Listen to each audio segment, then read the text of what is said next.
shaka tuganira ku kuntu umuntu ushobora kubona ko uwo muntu akuze, kuko umuntu ashobora kuba afite imyaka 70 ariko ugasanga ntakuze, ugasanga ntakuze aracara umwana kandi afite imyaka 70. Rero ngo mana babwire ko umuntu akuze utamurabira ku myaka, ahubwo umurabira ku ngeso ziwe, umurabira ku byo akora, umurabira ku myitwarire we muri rusange. Ikintu cyambere ushobora kumurabiraho ko uwo muntu akuze muri rusange, umuntu keshi iyo atarakura usanga ntakunda kwemanga igikorwa ciwe, ntakunda kwemanga igikorwa, ntakunda kwemanga nikosa. Ikintu cyose naho coba cagenze nabi ari we yagitumye, yamarondera icotuma insiguro zo kwereka neza yuko iryo kosa atari we yarikoze nk'akarorero. Nico no kwita mu Gifaransa manque de responsabilité.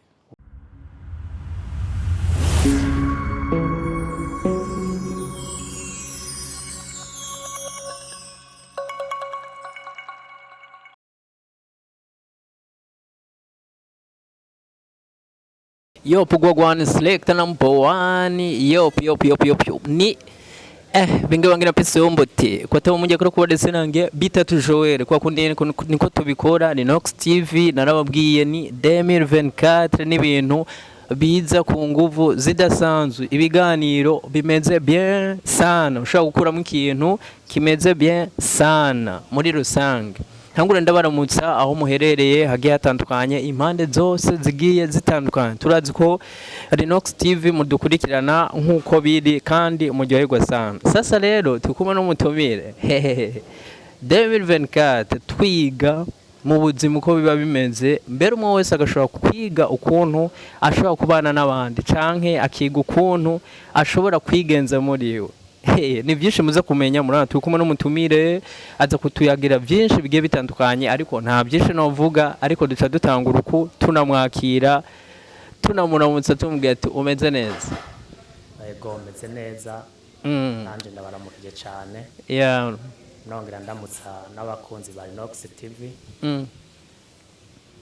Yego nkabashimira ku butumire mwampaye. Yego. Natwe nka Rinox TV tugushimire kukuntu washoboye kwitanga ukaza kugira dushobore gukorana ikiganiro. Turaza kumarana umwanya utari muto, atari munini canke muto, kandi nizere yuko ivyo uza kuyagira abakunzi bacu mbere n'abakunzi biba bakunda gukurikirana baza gutabura byinshi bigiye bitandukanye.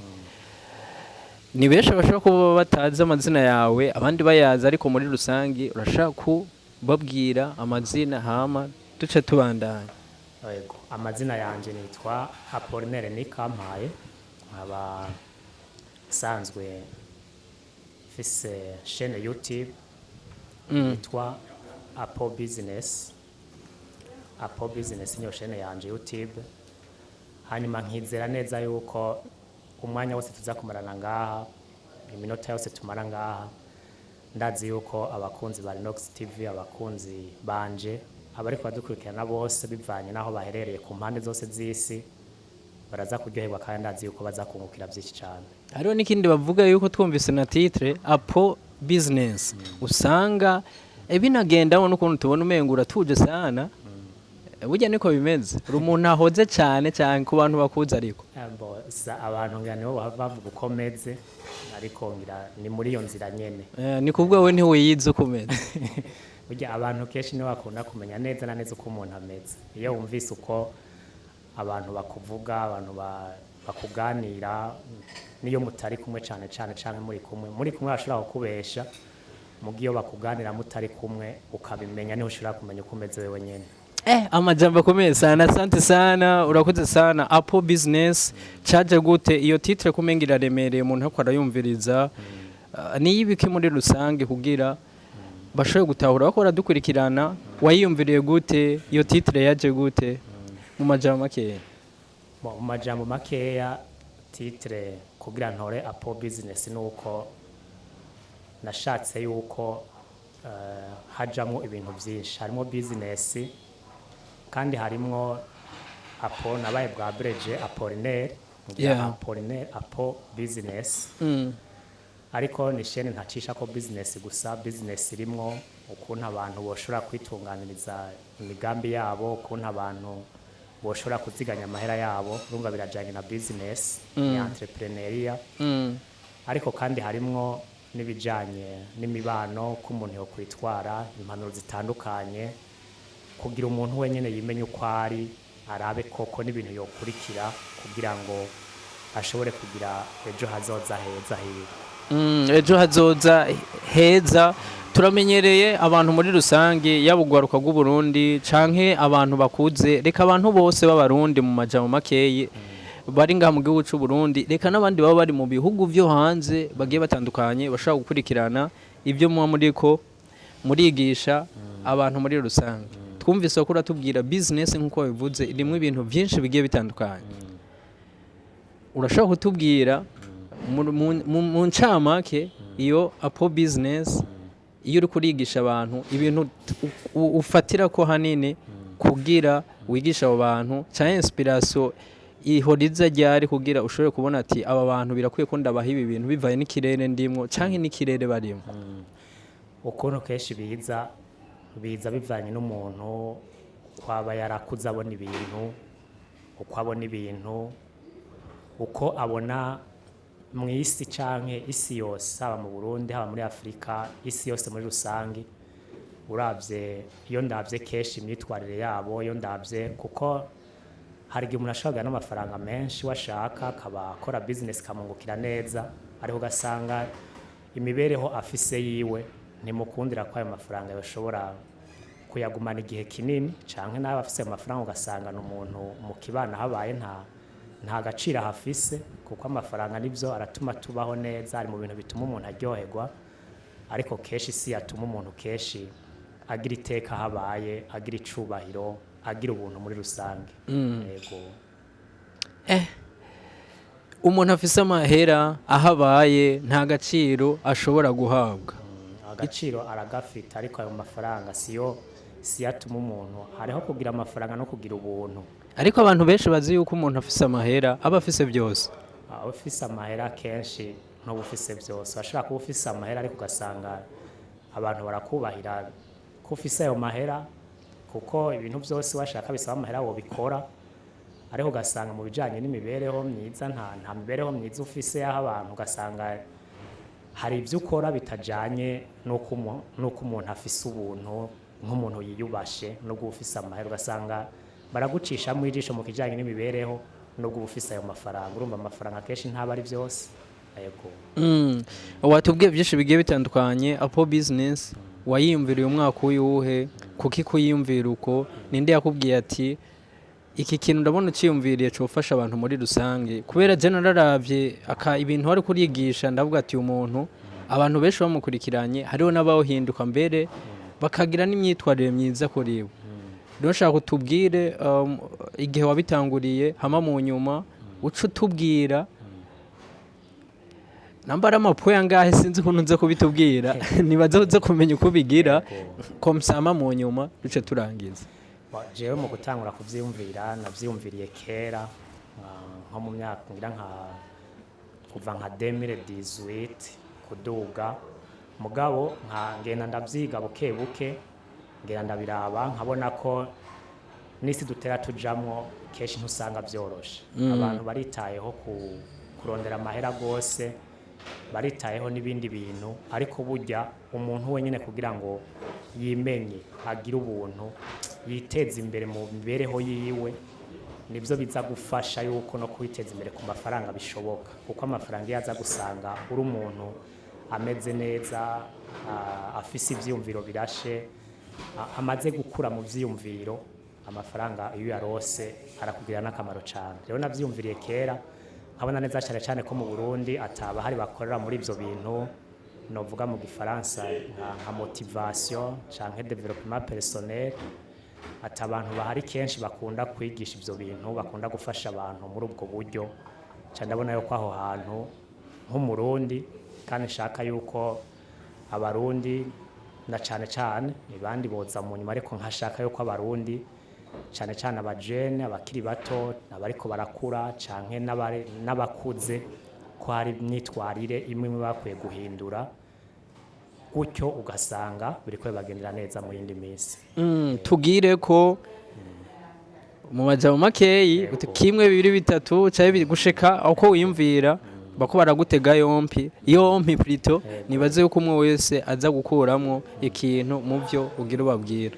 Yego cyane uno reka ndababwira ibintu bishika bine byonyene byoshobora gufasha canke mushobora kurabira ko mu byo nkora bishobora kubagirira akamaro. Ikintu ca mbere nk'uno munsi muri ivyo bine ntarababwira ivyo bine mbanze nababwire ico nshaka tuganira ku kuntu umuntu ushobora kubona ko uwo muntu akuze, kuko umuntu ashobora kuba afite imyaka 70 ariho ugasanga ntakuze aracara umwana kandi afite imyaka 70. Rero ngoma nababwire ko umuntu akuze utamurabira ku myaka, ahubwo umurabira ku ngeso ziwe, umurabira ku vyo akora, umurabira ku myitwarire we muri rusange. Ikintu ca mbere ushobora kumurabiraho ko uwo muntu akuze muri rusange, umuntu keshi iyo atarakura usanga ntakunda kwemanga igikorwa ciwe, ntakunda kwemanga nikosa. Ikintu cose naho coba cagenze nabi ariwe yagitumye yamarondera icotuma insiguro zokwereka neza yuko iryo kosa atariwe yarikoze nk'akarorero. Nico no kwita mu gifaransa manque de responsabilité. Ugasanga umuntu yakoze nk'ikosa kanaka, ugasanga umuntu wamushinze igikorwa abe yagikoze mu masaha 2 ugasha usanga ntiyagikoze, vyavuye kuri we yanacerewe washaka ariko wamubaza uti kwere kutabikoze agaca kwara ngo ntivyavuye kuri jewe, vyavuye kuri nibi vyavuye nabuze taxi na vyavuye hanaha canke washaka arashomereye ukamubaza uti none ko udashakisha akantu ukora kariko kose naho koba gato, gaca kubarira ngo impamvu ngo ni kubera ngo bambwiye ko ndindire bazompa akazi, kumbure n'inshuti ziwe zamare ko zizomuha akazi, ariko we ntiyigera afata uruhara ashiremo inguvu yironderera ikintu bigora vyoroha mugabo akore arondera ikintu nyine ashobora gukora. Rero keshi uwo muntu yamarondera insiguro zikwereka yuko atakosa arimwo naho abafise imyaka myinshi abakiri umwana.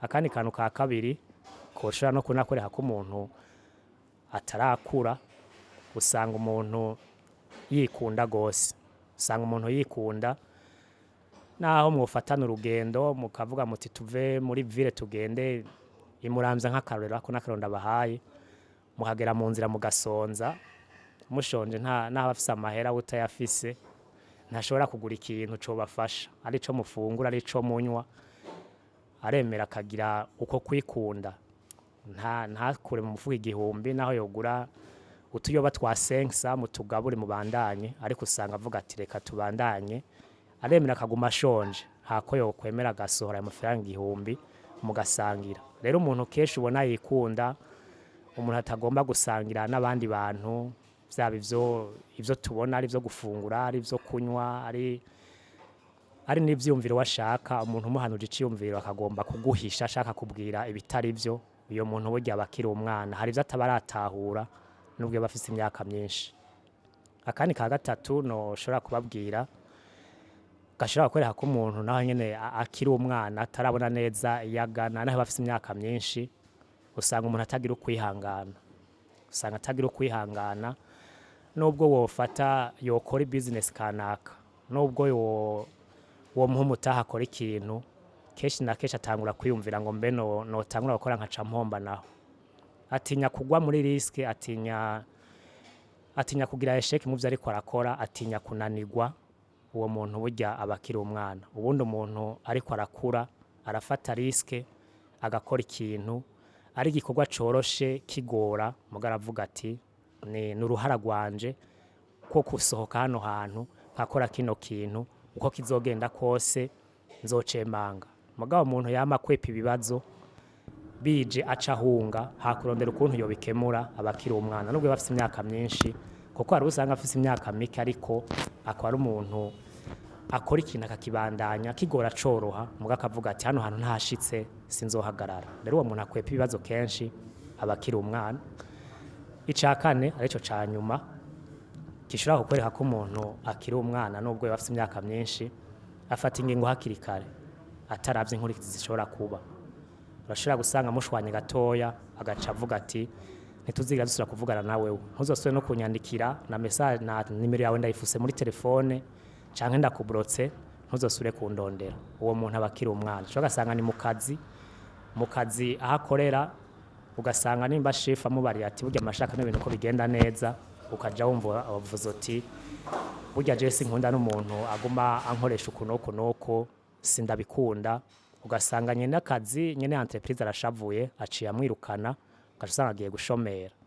Rero umuntu afata ingingo keshi byihuse atabanje kwiyumvira inkurikizi zishobora kuba, abakiri umwana rwe bafite imyaka myinshi. Muri rusangi nivyo bintu bine nashatse ko tuganira kugira ngo ndabereke ko umuntu akuze keshi tamirabira ku myaka afise, ahubwo murabira ku myitwarire yiwe, ku vyakora no ku vyavuga. Yego nivyo muri rusangi. Twongere kamwe gusa akandi ka gatanu.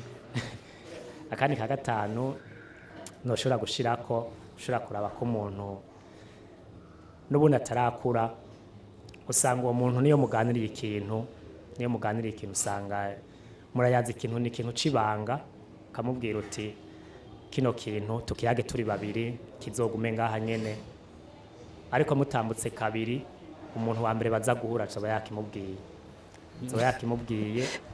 no kuvuga kubika ibanga bya usanga ntibikunda. Wowe rero ico kintu ari usanga ari ikintu mwayaze mudakineho kimenyekana, urumva niyegera imbere agatangura aho kivuga, usanga ari ikintu cyo guteranya n'abantu canke cyo guhesha isura mbi.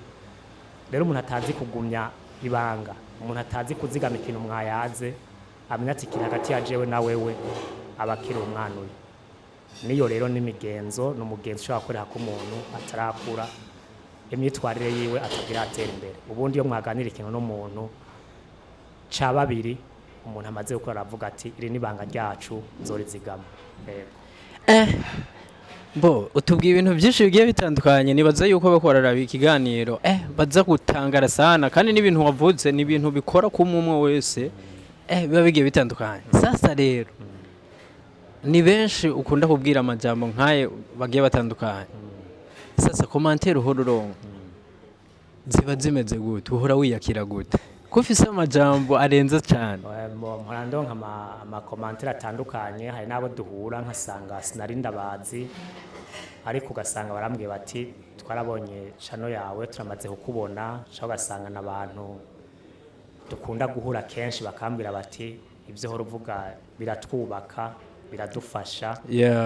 Nanje bigaheza bikantera intege nkaheza nkabandanya ndabirondera, nkabandanya ngerageza gufasha abantu, na cyane ko tubaye mu isi yaragiyemwo ukwikunda cyane, le monde est devenu capitaliste. Usanga umuntu sinkeshi ukunda guhura n'umuntu ngo aguhanura ikintu cubaka.